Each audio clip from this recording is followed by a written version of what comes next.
Alright, so I'm just going to give a little bit of a voiceover here rather than go through a lot of video of failed attempts and issues with the car. But anyways, I'm going to do a little bit to the car, install the seat belts and get the headlights wired up and soldered back together and installed. And we had a lot of issues getting the car to crank. The car didn't want to stay running, didn't want to idle, and I eventually figured out all those issues, and you'll see those in upcoming videos. But at this point, I wasn't really aware of what the problems were or how in-depth they were, and I think likely I caused one of my issues, and like I said, we'll get to that later. Anyways, I'm just kind of taking the car for a little 2 to 3 mile drive around the neighborhood. I'm excited to finally get it on the road for the first time. Like most project cars, the brakes are a little questionable. You have to pump once or twice to get it to stop, but got it to work out. We got the car to move. I was able to put the car on a trailer and take it to a cruise in Columbia, Mississippi. I didn't really feel comfortable driving it an hour one way, and we got to do a little bit with it. You know, a small win, but we still got much more to go from this point to get the car to run right and idle right, and still need a tune. But before we can go through the tuning process, we definitely have to figure out what's going on within the motor. So now you'll see the process that I had to go through to diagnose and troubleshoot issues with the engine.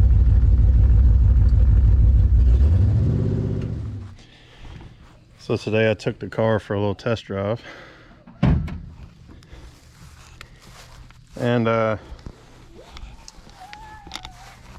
only took it maybe like 3 miles. Every time I hit a bump in the back, I was scrubbing the tires so bad. So I pulled off both tires, and I took a 2-3 pound hammer and I rolled this whole fender lip, rolled it up for clearance. I had to do that on a car of mine a few years ago. Another thing happened. For the first time today, I was able to go over about 2,000-3,000 RPMs, and I could hear it kind of popping and crackling and knocking. I can't tell if it's a knock or what. So I'm trying to get used to all the new sounds of the car and what sounds it does make. Now, the last time we did the compression test, cylinder 135.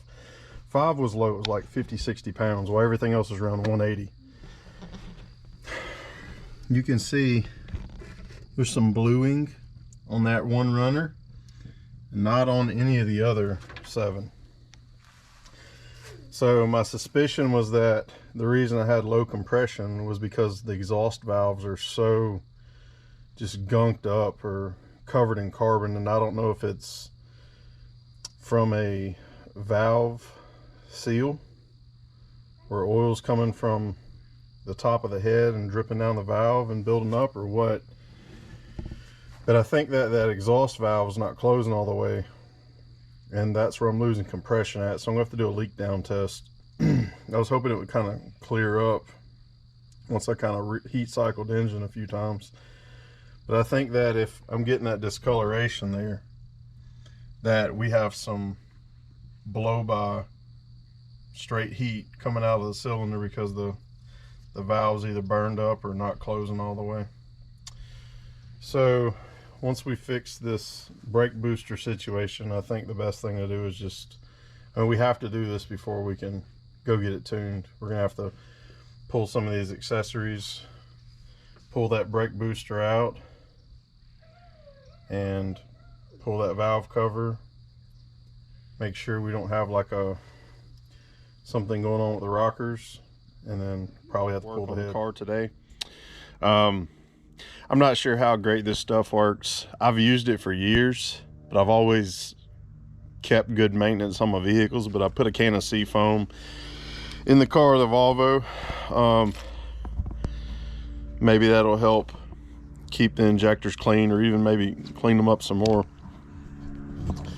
I'm going to pull the valve cover on the passenger side, take a look at the rockers, see if everything looks normal there. Main concerns are, did something loosen up after I tightened them down? Did I not tighten down something properly? Is there any slack between the rockers and the push rods? Just kind of look and see why I have a different sound, an undesirable exhaust note coming out the passenger side, I guess. Once I get that back together, I may see if I have enough room to do the driver's side. I've changed that valve. Yeah, I should be able to get in there. We may have some issues with brake booster getting in the way, but we'll take a look at that also. One thing I'm going to try to be brave and do that I've seen Eric, the car guy, do, and he seems to be a pretty reputable guy, and I found multiple other videos saying that this is okay as well. But I'm going to break loose the boot. Once the engine's warmed up, rev it up to 2500, and probably get my wife to use a spray bottle to mist some water into the intake. So the idea is misting water will get sucked into the intake, go into the cylinders, which are hot, piping hot.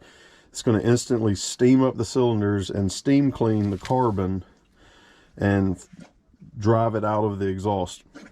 I've seen some videos where people do this and they barely sprayed anything and nothing happened, but then other videos where they have significant results proven with a bore scope or just visuals, and it looked like it cleaned up pretty good. So we're going to get some of that done today.